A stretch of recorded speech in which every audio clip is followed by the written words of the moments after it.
Okay, thank you everybody for joining. We'll start with if you want to use the hand thing to you put your hand up, I'll call on you and then we can get started. So start with does anybody have their hand up already? Start with Kevin. Do you want to go first? You probably have a question.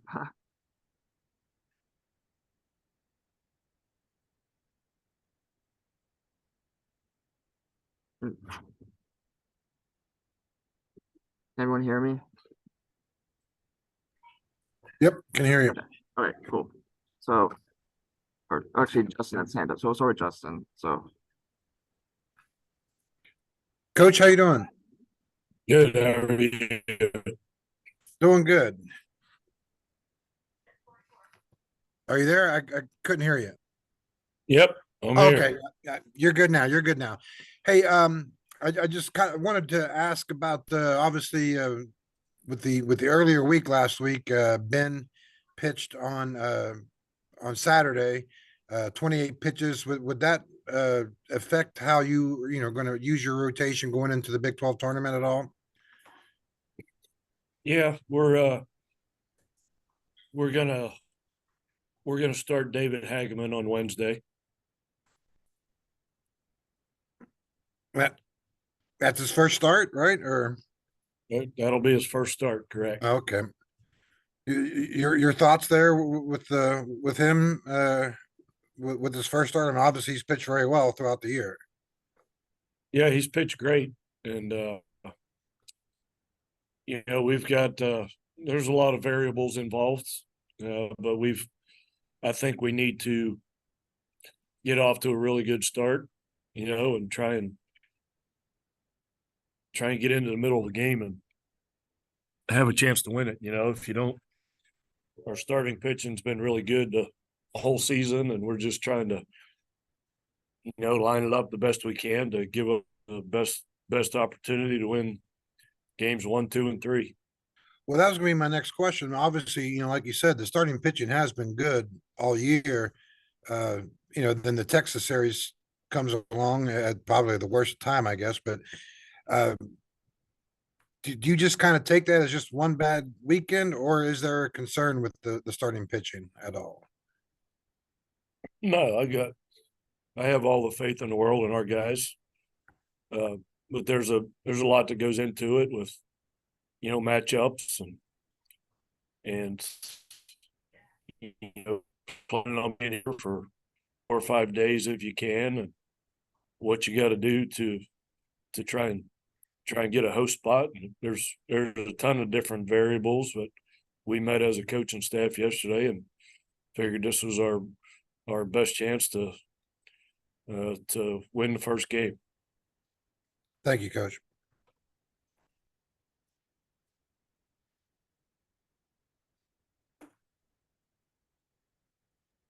anybody else? I don't see any other hands, but if anybody wants to jump in or go with Greg.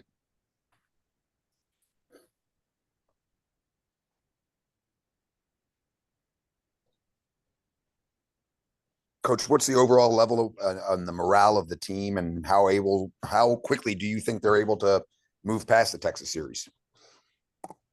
Oh, that's ancient history in our minds. You have to move past that series just like we had to move past the Oklahoma series to play Texas Tech, and move past the Kansas series to play Oklahoma State. You play a long season.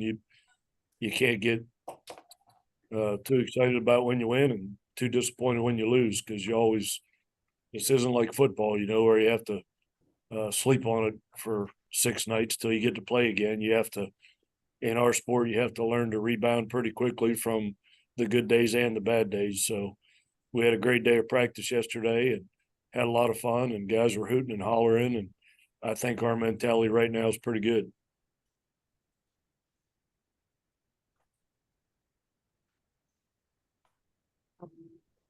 Anybody else? Jared, you can go. Hey, Coach, Jared with the Charleston Gazette Mail. You guys played Texas Tech not too long ago. I guess looking back on that series, what are your biggest takeaways? From that, some good pitching, some good hitting, it seemed like.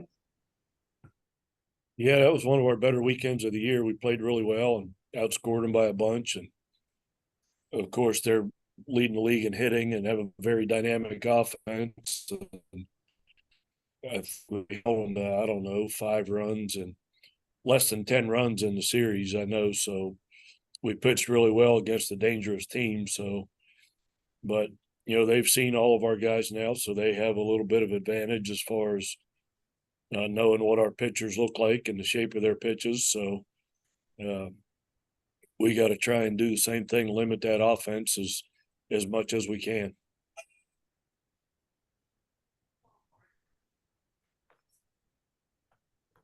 Um, Bob, do you want to go?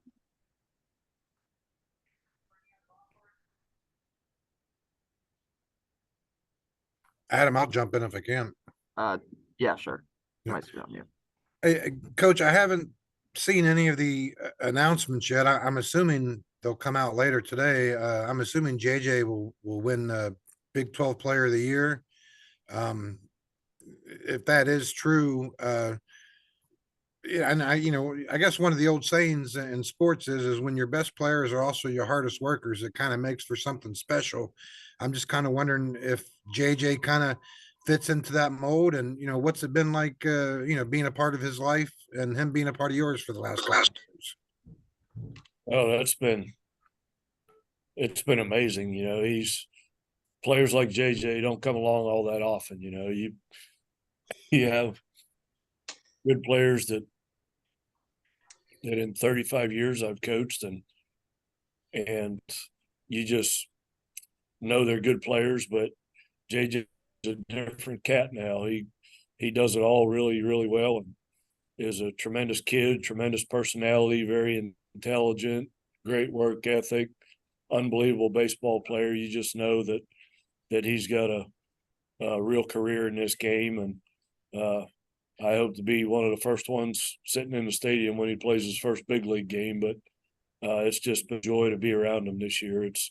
I've never seen a season like he's had before, and the way he's gone through it and handled it's been something special. Kind of curious, in your opinion, what do you think is the more amazing thing about JJ? The fact that he's had the year that he's had this year, or the fact that he had the year he did as a freshman on basically one good knee?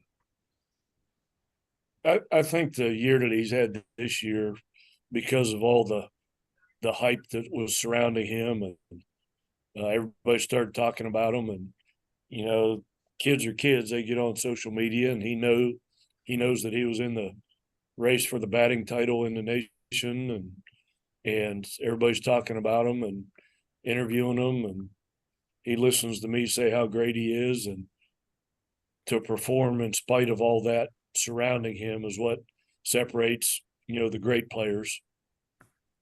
Manoah's junior year was filled with a lot of hype and Right. projected first round draft picks, and a lot of kids can't handle that and can't perform while that's going on. But he just kept getting better and better and better the more people kept talking about him, and that's a separator.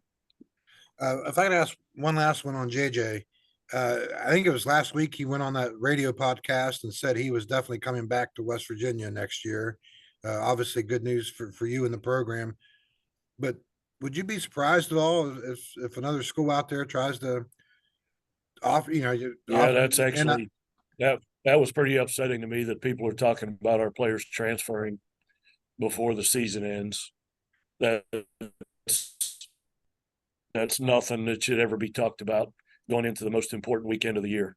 That Right. served as nothing but a distraction. So we're not discussing that. Good deal. Thank you, Coach. Joe, if you'd like to go. Randy, does the game change when you're in a big league park? And I know you had the game at PNC a couple weeks ago, but in terms of sight lines, is it different on the players playing in a big league park? Yeah, but we've done it before. The experience at PNC helps you when you get in a big league park, and there's more empty seats than there are fans. You got to kind of get used to an atmosphere like that and get it out of your system. And one of the reasons we like to play at PNC to give us that experience. But, you know, these teams down here have played in this park during the regular season. So I can't say there's an advantage for us, but I don't think it's going to serve as a disadvantage for us. We're going to go practice today and get used to the surroundings. We've got, you know, half the team this year is new, so they've never been in this park. So we'll use today to get used to the surroundings, but that's just what you do in college baseball. Bob, if you'd like to ask a question. Yeah, I think we can do it now. Randy, what's the difference between playing playoff baseball and regular season and managing it too? I mean, do you have to do anything different?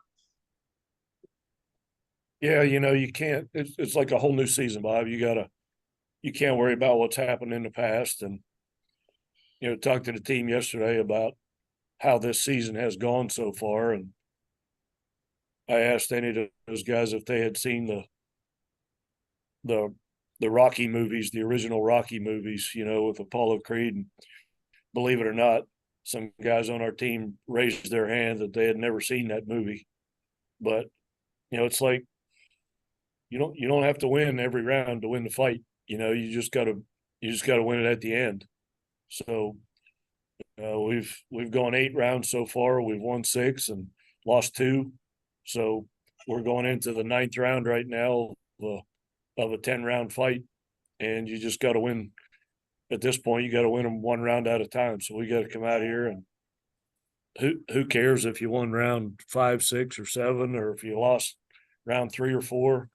When you get to round 9, man, those are the championship rounds, and that's when you got to step up, and that's when you're tired and when you've been punched in the face the whole game, and you just got to forget about it. And when the bell rings, come out and go knock the other team out.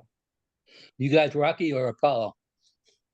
We're Rocky, man. We were picked to finish 6th in this league going into this thing. So in typical fashion, nobody thinks we can win when this thing starts, but you know, it's by no means over, but it's way easier to play as the underdog than it is as the favorite. So we're going to come out and play with a chip on our shoulder like we always do, and see how we do.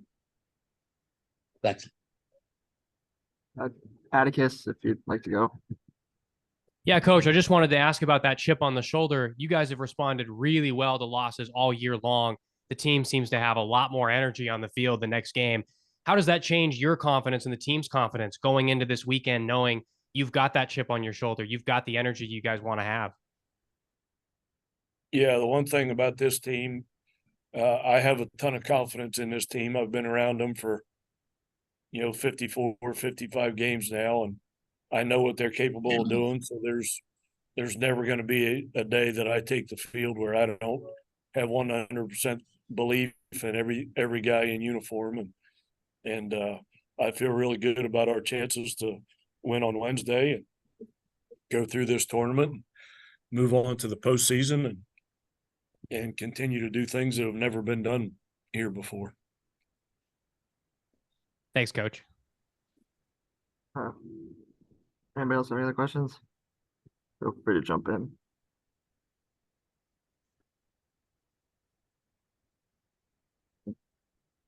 Justin, you can go.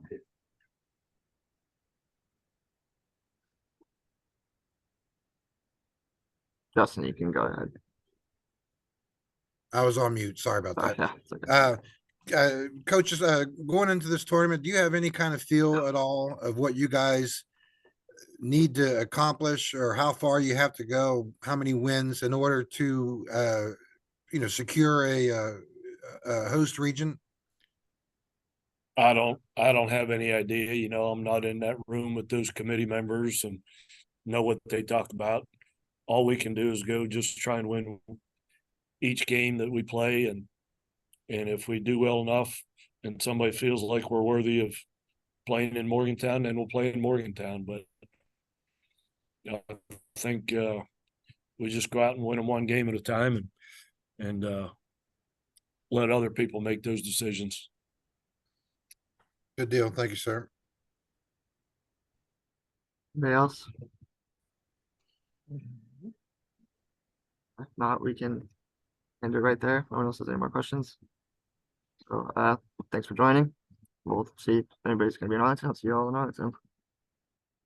Thanks.